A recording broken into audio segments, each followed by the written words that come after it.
This episode of the Home Pros Radio Show podcast is brought to you by HomeBinder, the premier home management app. Receive home maintenance reminders, organize your home's inventory, manage your home improvement projects, and more. Stay tuned to get a free upgrade code for HomeBinder worth over $200. The Home Pros Radio Show. I'm Tommy Donovan with RIC Home Inspections, and this is the Home Pros Radio Show podcast. Coming up, we're covering some common home security issues homeowners face with their exterior doors and windows. Listen to be sure you're not making these same mistakes. Also, we're training our ears to help us prevent a small problem from getting worse in our Closing Contractor Mystery Sound. But first, let's take a look at our RIC Home Inspections photo from the field, included in the show notes of this podcast. As you'll hear, a simple conversation about this photo opens up a deeper discussion about electrical standards that's quite enlightening. We got to talk about this. The RIC Home Inspections Photo from the field. What are you looking at? I know what I'm doing. Did you see that? Take a look at that photo. If you remember it, we had a bank of 3 switches. What were those switches telling us? No. No. No. So if you have a two-way switch, the switch will say on when it's on, in case you couldn't figure it out by the light coming on. Right. And then off when it's off. I guess the rule of thumb is Up is on and down is off? Yeah. Is that what you're going with? Yeah. It's a known thing. A single pole switch, the up is on. Mm-hmm. Up is on, down is off, right? Yeah. Just like righty-tighty, lefty-loosey. Correct. On your faucet handles and things like that. Yeah, and that always confused me, honestly, because it really depends on which way you're looking to the right and which way you're looking to the left. And that would be the case if you're like dealing with tub handles, like on a tub, and you're standing outside of it instead of inside it. Exactly. Sort of like when home inspectors give locations on a house. Is that my right or your right? And homeowners ask me, they're like, well, which way was he looking? I'm like, well, typically they're talking about from the front of the house looking at the house. It's going to be on that side. From the street. But I have had people cross me up, and I'd be looking around for something that I couldn't find. But yeah. Yep. The interesting thing about these two-way switches is if you put them in upside down like they were in this house, all 3 of them in this bathroom were upside down. So when the lights were on and the switch was down, instead of on, they said, No. So it's like, hey, this switch is telling us this is installed incorrectly. Yeah, it's saying no, so something's wrong. You big dummy. You are so dumb. Yeah. You are really dumb. For real. So what else do you notice about that switch side? Are you talking about besides the fact that it's upside down? I really didn't notice. I want to know if anybody else can tell us. Maybe I didn't see if anybody else can take a look at that picture. Based on our conversations in previous shows over the past few weeks and our podcasts, what else did you notice about that picture? We've got a call. It's Jason from Spartanburg. Good morning, Jason. Hey, you have a guess on the photo. Tell us about it. Yes, I think the problem I see is, and this is just me being an electrician, the way we're taught, generally the screws need to be straight up and down instead of horizontal like that. It just looks better and looks more professional. Yeah! That's what he was looking for, Jason. You nailed it, Jason. That's exactly what I was looking for. I didn't even think that electricians would be out there to... See, that's what's so cool about this whole thing. Jason is, I don't know if you caught the episode where we were talking about home maintenance, habits people have and things like that. And we were talking about Shane being an electrician. I kind of threw a curveball at Shane just to see, because I heard years ago that electricians do that. They have that tendency to... We do. To take the cover plate. We're taught from that from the beginning, sir. We're taught from the very beginning. We use a level to run pipe. We go through, when I purchased my home, the first thing I did was went through and straightened every one of these darn screws out. It's probably driving you nuts. Yeah, and Jason, the worst thing is, go ahead, I'm sorry. You could always tell when the painters came in behind you to do the touch-up paint because they put them back on and none of the screws are straight. Another thing is that you see a lot of people do, and this is common, is that they'll use a 3-way switch as a single pole, which you can do, but it really looks weird because somebody like me that comes in and does troubleshooting in a home, I'm like, where's the other freaking switch? Yeah, they're sitting there looking for it. Yeah. Yeah. I hate it when people use 3 ways for single poles. It can be done. It's not a big deal. But, man, let me tell you, it messes you up bad. Yeah. Well, I'm glad you brought that up because usually when I'm inspecting and I'm trying to figure out mystery switches, one of the first things that I'll do is look at the switch to see if it says on and off on it. That way I know whether or not it might be tied into another switch or on a 3-way circuit. Yeah, that's totally the way to do it. And the worst thing is, and this is another thing, I don't know if you noticed, you enter a room, there's two switches, one's for the light on the fan and one's actually for the fan itself. Yeah. The way I was trained was you always put the light switch closest to the doorknob. Yeah. So when you come in, that way they hit the lights first, not the fan. I had to go around and switch 7 in my home. Yeah. Yes. Then the other thing I'm sure you notice also is whenever you have a bank of like 3 switches and the one that's to the light furthest to the right is actually operating the opposite direction, like people cross them up and all that, and it drives me crazy. I mean, that's the kind of stuff that, as an electrician, you notice it, and it really it drives you crazy. I mean, we were talking about all kind of different things in houses, with the blinds and, the different things that just irritate people. But with electricians, there are several things that will get you.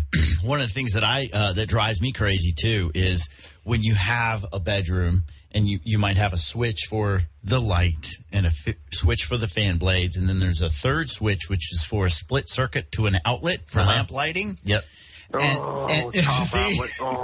that outlet is not flipped over so you can tell. Right. One of the things that I appreciate about electricians is they'll take that one outlet that is tied into that switch and flip it upside down so that visually that's not where I want to plug in my alarm clock or my computer or something. Yeah. So. Then the new homeowner comes in and doesn't like it because it looks different than the rest and turn it over anyway. So that's one of those different opinions whenever it comes to aesthetics or functionality. Yeah. I also have a great tip, which is, I probably knocked myself out of some money doing repairs. But if you're going to be a homeowner and you decide to change out your 3-way switches, for the love of the Lord, take a photo of where the wires went.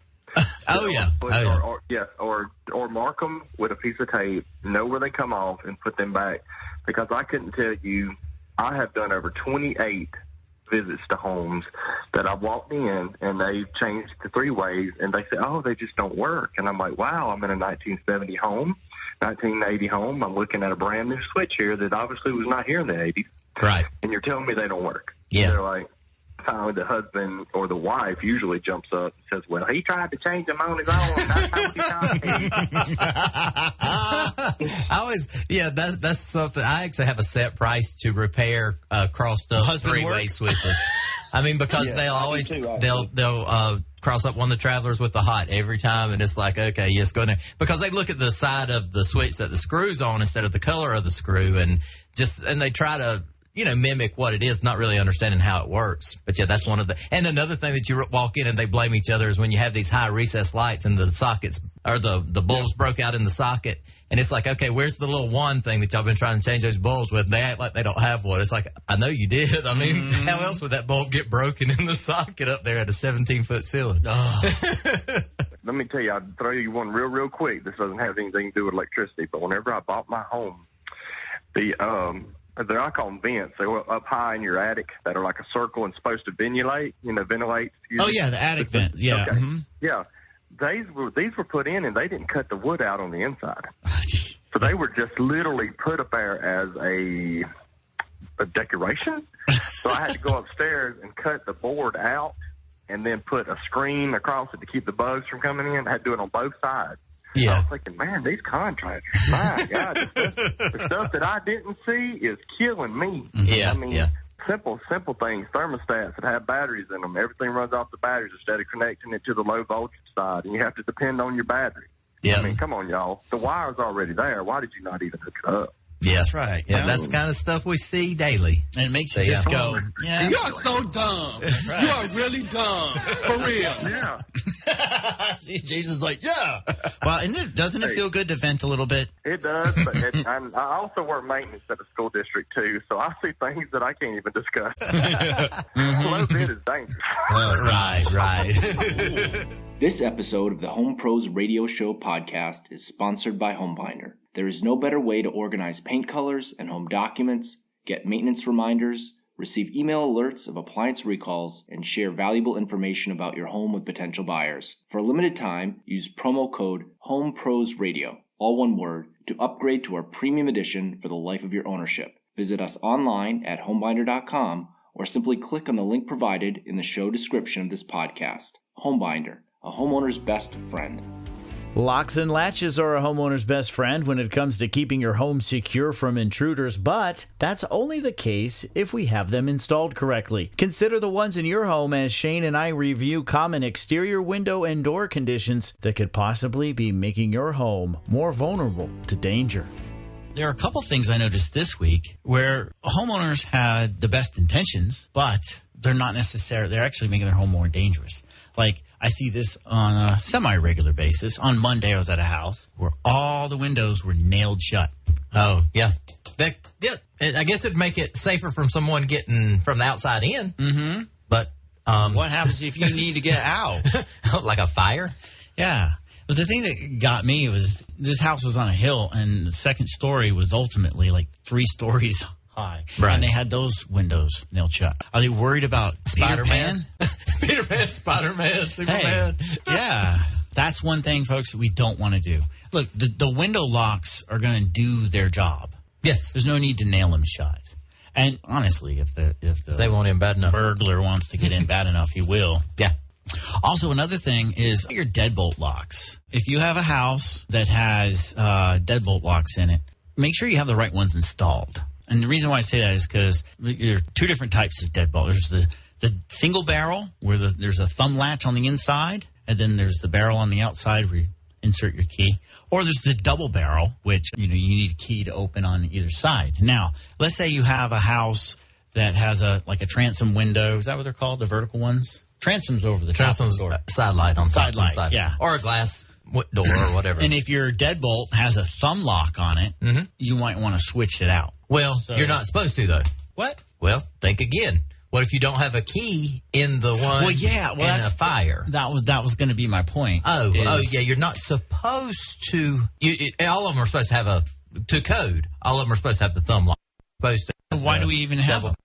Back in the day, or not necessarily for residential purposes, but if you've got to have that door to get out. I mean, just think it. And I've actually had this conversation with homeowners before because they're like, well, the door's glass, so I need this. And I'm like, well, we can't put it in because we won't pass the CO, the final inspection, with that in there. So we can't do it.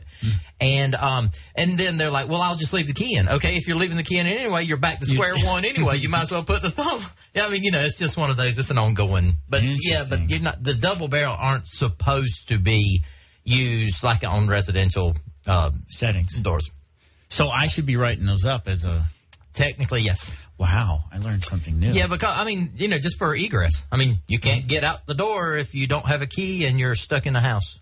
Well, I always look at it as the bedrooms. Like, I always look at bedrooms. If you ever go to a bedroom and you see a double barrel lock on it, there's something wrong there. Yeah. No. We're back to the dungeon part. You're in Matt Lauer's office. Goodness. No, I understand what you're saying. Yeah, because the egress, the windows, obviously are one thing, but the doors to the house also. Because if you have a fire in the kitchen and the only way you can get out of the house is the front door, and there's not a key in it, you got to go back to windows and all. But it wouldn't make more sense just be able to open your front door and run out. And there have been times where I've been on an inspection and I'm like, hey, anybody got a key for this door? Because it's double barrel. Right. There's no key, and there was no key available. So. Right. And that code didn't always exist. There was a point in time when double barrel were fine. But there's also a time when they didn't enforce egress. So, if you think about it, back in the day, they didn't think so much about that. Until people ended up getting trapped. Yep. There's a reason for every code warning label, and they would make real good stories. Any warning label has a good story behind it. Any code has a good story behind it. All right, we have this question. It's from Kevin in Greenville. The doors on my rear deck open outward. I have been told that this is not a good idea because this exposes the pins of my door hinges to the outside where they could easily be removed by an intruder. If I reverse the doors, though, I lose a large amount of functional space in this dining area of my kitchen. Is there a way that I can keep those doors as they are without sacrificing the security of my home? That's a good question. Yeah, there's the doors that open to the outside with the pins exposed. Typically, you can get the ones that have a set screw from the inside to where you have to take the set screw out in order to pull the pin out. So there are ways that can be safe. you'll get differences of opinions on these doors. Like, some people will say they want the door to open out because they don't want the water coming in the house. Mm-hmm. But myself, I've also seen a lot more water damage on the exterior of the door if the door does open out because it's set out a little further. Yeah. There's different ways to look at it. But yes, exterior doors that open out, they should have a pin inside. It's inside the hinge, inside the door. Okay. Is there a way to see that? So like if one of us home inspectors who are listening or listeners are looking at a house and they see that, how can we tell? If you open the door and look in between, say, the door and the door jamb right there, there'll be a little set screw. Mm-hmm. If you see a screw where it would actually go into the hinge, that would be what it is. We'll have to look for that. And hopefully that's a good solution to your question there, Kevin. Now it's time to sharpen our senses with the Closing Contractor Mystery Sound. Can you identify this component in your home and the sound that should be telling you that it's time to call a professional? Let's go ahead and cover this. The Closing Contractor Mystery Sound. Please listen carefully.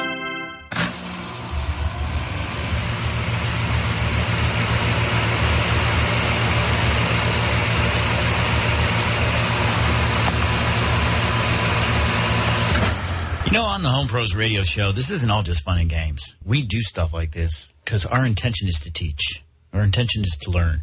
So what we want to do with this mystery sound is figure out what it is, and can we identify what might be going wrong in this situation so that maybe we can identify it in our house, right?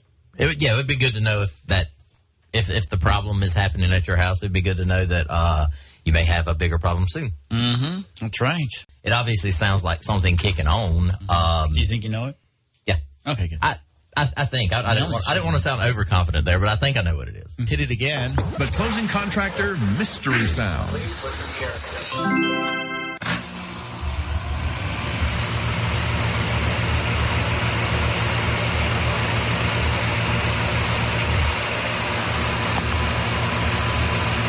All right, what could that be?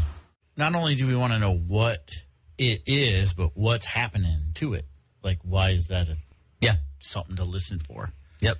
So there's definitely a sign that something is about to go bad on that. So we're going to be listening for your phone calls and your guesses on the Scouts Pest Control phone line. We have a call from Sally. Good morning, Sally. Good morning. I want to recognize the sound. Is it an air conditioner? You got it. Wonderful. Very good. What tipped you off? I've been listening to mine. Good job, Sally. Now, I hope yours doesn't sound like this one. No, mine is a little quieter. Ah, there you go. That's good. So do you notice what might be going on with this one? Let's hear it again. I think it's the motor. You hear that little vibration? Ring, ring, ring, ring. That's what we have going on there. I see. And that is what our issue is. And that's why I thought it would be interesting to share it, because sometimes folks will have those things running outside their homes and they don't know the difference. Mm-hmm. That's true. Hopefully yours doesn't have a vibration in it. No, mine is new. Mm-hmm. Oh, nice. Here's an example of what it should sound like. Notice how we don't have that little vibration in there? Yes. That was after I fixed it. Did you fix it? No, not really. That was one of them was the upstairs unit, and the other one was the downstairs. Mm-hmm. So I was like, oh, perfect teaching moment.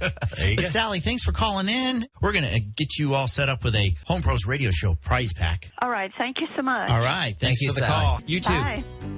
Congratulations to Sally for being yet another fortunate recipient of our Home Pros Radio Show prize pack. You could be a winner too by joining us for our live broadcast every Saturday morning at 9 a.m. on Talk 94.5 WGTK The Answer. Find us on the internet at 945theanswer.com or catch us on Facebook Live as we broadcast through our live studio camera every Saturday morning. Look us up on Facebook. We're at Home Pros Radio. I'm Tommy Donovan with RIC Home Inspections, and for my co-host Shane Hips with Closing Contractor, we appreciate your company and we'll look forward to joining you next time on the Home Pros Radio Show podcast. Thank you for listening to the Home Pros Radio Show.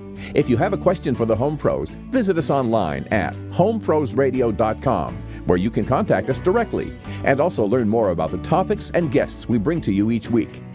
It's the Home Pros Radio Show online at homeprosradio.com or on the radio at 94.5 WGTK, The Answer.